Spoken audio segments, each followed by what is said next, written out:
നമസ്തേ പ്രിയമുള്ള പ്രേക്ഷകരെ, നാം ഇവിടെ ചർച്ച ചെയ്യുന്നത് മാസഫലമാണ്. സൂര്യൻ കന്നിരാശിയിൽ പ്രവേശിക്കുകയാണ്. കഴിഞ്ഞ ഒരു മാസക്കാലം സൂര്യൻ ചികൻ രാശിയിലായിരുന്നു. 32 ദിനങ്ങൾ, ഒരു മാസം അല്ലെങ്കിൽ 32 ദിനങ്ങളാണ് സൂര്യൻ ഒരു രാശിയിൽ ഉണ്ടാവുക. ചിങ്ങമാസക്കാലം സൂര്യൻ്റെ മൂലക്ഷേത്ര രാശിയാണ് ചിങ്ങം. ചിങ്ങൻ രാശി എന്നാൽ സൂര്യൻ്റെ മൂലക്ഷേത്ര രാശിയായിരുന്നു. സിംഹേ വിംശതിരാതിഥ. ചിങ്ങമാസം 20-ാം തീയതി വരെ സൂര്യൻ മൂലക്ഷേത്ര ബലവാനാണ്. പിന്നെ സൂര്യൻ മറ്റൊരു 10 ദിവസം 11 ദിവസം സ്വക്ഷേത്രത്തിൽ നിൽക്കുന്നു. ഇപ്പോൾ സൂര്യൻ പ്രവേശിക്കുന്നത് കന്നിരാശിയിലാണ്.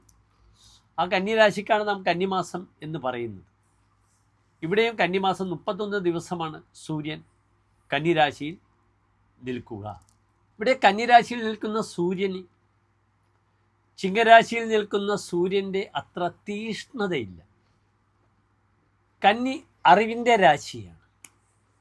ചിങ്ങൻ രാശിയിൽ സൂര്യൻ ആ പ്രഭാവത്തോടുകൂടി നിൽക്കുന്നു. കന്നിരാശിയിൽ സൂര്യൻ വരുമ്പോൾ സൂര്യൻ്റെ സ്വഭാവത്തിൽ നിങ്ങൾക്ക് വ്യത്യാസങ്ങൾ കാണാം. നല്ല മയപ്പെടുത്തുന്ന ഒരു സ്വഭാവം സൂര്യൻ പ്രകടിപ്പിക്കും. ആശ്രയഫലം പറയുമ്പോൾ തന്നെ നിങ്ങൾക്കത് മനസ്സിലാകും. കന്യാസ്ഥേ ലിപിലേഖ്യ കാവ്യ ഗണിത ജ്ഞാനാന്യുത സ്ത്രീവപുഹ എന്നാണ് ഫലം പറഞ്ഞിരിക്കുന്നത്.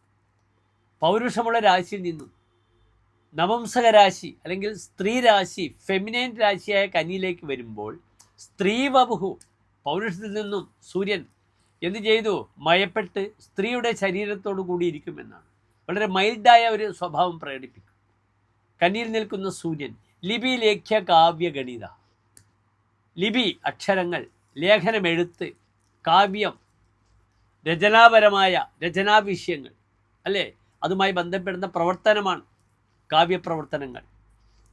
ഗണിതം, കണക്ക്, ജ്ഞാനാന്വിത, ഇതിലൊക്കെ തന്നെ ജ്ഞാനാന്വിത, ജ്ഞാനേന അന്വിത, ജ്ഞാനത്തോടു കൂടിയ ആളാകും. ധാരാളം വിവരം, അറിവ് സമ്പാദിക്കുമെന്നാണ് പറയുന്നത്. അറിവിൻ്റെ ക്ഷേത്രമാണ് ബുധക്ഷേത്രം. ബുധൻ്റെ ഉച്ചക്ഷേത്രമാണ് കന്നി. കന്നി 15ആണ് സൂര്യൻ്റെ ഉച്ച രാശി. അപ്രകാരം നീചരാശി എപ്പോഴാണ്? മീനം 15. ഇവിടെ സൂര്യൻ വിദ്യയെ പ്രദാനം ചെയ്യുന്നു. അതിനാൽ വിജ്ഞാന കുതുകികൾക്ക്, അറിവ് നേടേണ്ടവർക്ക് ഈ മാസം വളരെ അനുകൂലമാണ്. നിങ്ങൾ മനസ്സിലാക്കണം, ഈ കന്നിമാസത്തിലാണ് വിദ്യാരംഭമൊക്കെ വരുന്നത്. ഈ വർഷം വിദ്യാരംഭം വരുന്നത് ഒക്ടോബർ 2-ാം തീയതിയാണ്. അതായത് കന്നിമാസം 16-ാം തീയതിയാണ് വിദ്യാരംഭം വരുന്നത്. അന്നാണ് വിജയദശമി.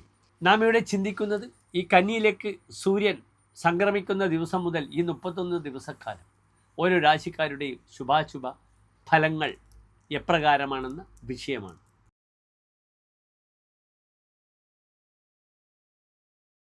അശ്വതി ഭരണി കാർത്തിക നക്ഷത്രത്തിൻ്റെ ആദ്യത്തെ 15 നാഴിക വരുന്ന 2 നക്ഷത്ര സമൂഹം മേടൻ രാശി. ഇവിടെ മേടൻ രാശിക്കാർക്ക് സൂര്യൻ നിൽക്കുന്നത് 6-ാം ഭാവത്തിലാണ്. 6-ാം ഭാവത്തെ സംബന്ധിച്ചിടത്തോളം പാപഗ്രഹമായ സൂര്യൻ 6-ാം ഭാവത്തിൽ നിൽക്കുന്നത് നല്ലതാണ്. ശത്രുക്കളെ നശിപ്പിക്കുമെന്നാണ് ഫലം പറഞ്ഞിരിക്കുന്നത്. ബലവാൻ ശത്രുജിതശ്ച ശത്രുയാതേ. ബലവാനും ശത്രുക്കളെ ജയിക്കും 6-ാം ഭാവത്തിൽ സൂര്യൻ നിൽക്കുമ്പോൾ. ചമത്കാര ചിന്താമണിയിൽ പറഞ്ഞിരിക്കുന്ന ഫലം കൂടെ നിങ്ങൾ ശ്രദ്ധിക്കുക. രിപുധ്വംസകട് ഭാസ്കരോ യശിഷ്ഠേ തനോദിവ്യം രാജതോ മിത്രോദോവ കുലേ മാതുരാപ ചതുഷ്പാദയോവ പ്രയാണേ വിഷാദേർ വിഷാദം ലഭേദ. രിപുധ്വംസകൃത്, 6-ലെ സൂര്യൻ ശത്രുക്കളെ നശിപ്പിക്കും. സൂര്യൻ ബലവാനാണ് 6-ാം ഭാവത്തിൽ. ഭാസ്കര യശ്യഷ്ഠേ, യാതൊരുവിൻ്റെ ജാതകത്തിലാണോ അല്ലെങ്കിൽ രാശിയിലാണോ 6-ൽ സൂര്യൻ നിൽക്കുന്നത്, അദ്ദേഹം ശത്രുക്കളെ നശിപ്പിക്കും. തനോതി വ്യയം, ധനം ധാരാളം ചെലവഴിക്കും. രാജതോ മിത്രോദോവ, സുഹൃത്തുക്കൾ വഴിയോ രാജാവ് വഴിയോ ധാരാളം ധനം ചെലവഴിക്കേണ്ടി വരും. അല്ലെങ്കിൽ സുഹൃത്തുക്കൾ കാശ് കൊണ്ടുപോകാം. അല്ലെങ്കിൽ താൻ ചെയ്യേണ്ടുന്ന കർത്തവ്യങ്ങൾ ചെയ്തില്ലെങ്കിൽ സർക്കാർ തനിക്ക് പിഴയായി GST, നികുതി, സെയിൽ ടാക്സ്, ഇൻകം ടാക്സ് മുതലായ പ്രവർത്തനങ്ങളിൽ സർക്കാർ ഇടപെടും. തനിക്ക് ധനം നശിച്ചു പോകേണ്ടുന്ന സാഹചര്യം ഉണ്ടാകുന്നെന്നു സാരം. കുലേ മാതുരാപത്ത് ചതുഷ്പാദയുവ, അമ്മയുടെ കുലത്തിൽ വെച്ച് അപകടങ്ങൾ ഉണ്ടാകാം, നാൽക്കാലികളെ കൊണ്ട് ദോഷമുണ്ടാകാം. ഒരുപക്ഷെ ഇന്ന് ചതുഷ്പാത്ത് എന്നാൽ 4 കാലുള്ള വാഹനങ്ങളാണ്. പഴയ കാലത്ത് അത് കാളവണ്ടിയാകാം, അല്ലെങ്കിൽ കുതിരവണ്ടിയാകാം, അല്ലെങ്കിൽ വീട്ടിലെ പശുക്കളാകാം, ആടുകളാകാം. അപ്രകാരം തന്നെ ഇവിടെ 6-ൽ സൂര്യൻ വരുമ്പോൾ നാൽക്കാലികളെ കൊണ്ട്, വാഹനങ്ങൾ കൊണ്ട് അപകടങ്ങൾ ഉണ്ടാകാം. പ്രത്യേകിച്ച് ഇവിടെ മനസ്സിലാക്കണം, കന്നി ദ്വിപാദ രാശിയാണ്, ഒരു തോണിയിൽ സഞ്ചരിക്കുന്ന വനിതയാണ്. 2 പാദങ്ങളുള്ള രാശിയാണ് കന്നി രാശി. അതിനാൽ 2 വീലറുകളും ശ്രദ്ധിക്കണമെന്ന് സാരം.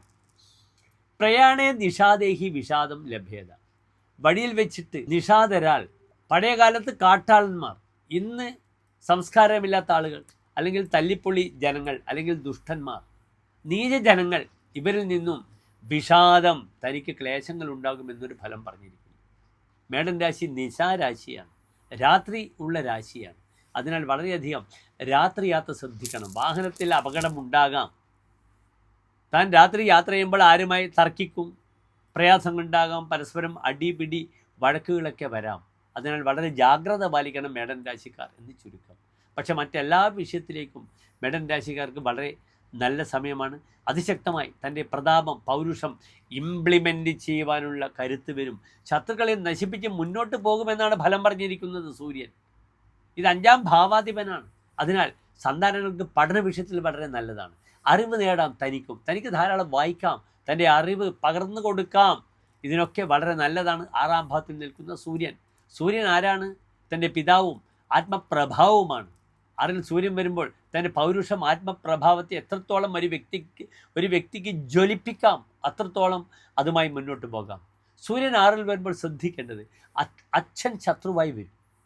അതിനാൽ അച്ഛൻ്റെ താല്പര്യങ്ങൾ, അച്ഛൻ്റെ ആരോഗ്യവിഷയമൊക്കെ ശ്രദ്ധിക്കണം. മേടൻ രാശിക്കാർ ഈ ഒരു മാസക്കാലം തൻ്റെ പിതാവിൻ്റെ പേരിൽ അദ്ദേഹത്തിൻ്റെ നക്ഷത്രത്തിൽ എന്ത് ചെയ്യണം? മൃത്യുഞ്ജയ ഹോമമോ മൃത്യുഞ്ജയ പുഷ്പാഞ്ജലി വഴിപാടായി സമർപ്പിക്കേണ്ടതാണ്.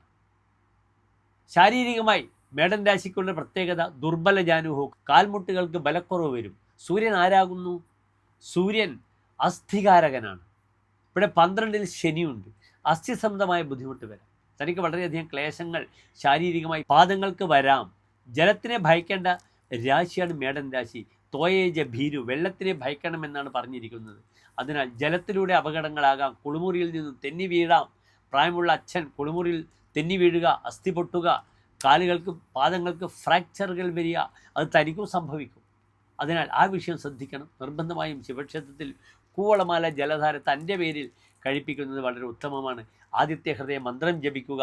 ഓം നമഃശിവായ എന്ന പഞ്ചാക്ഷരി മന്ത്രം ജപിക്കുക. എല്ലാ പ്രിയപ്പെട്ട മേടൻ രാശിക്കാർക്കും ശോഭനമായ നല്ലൊരു മാസക്കാലത്തെ, 31 ദിവസക്കാലത്തെ കാക്ഷിക്കുന്നു, പ്രാർത്ഥിക്കുന്നു. നന്ദി, നമസ്കാരം.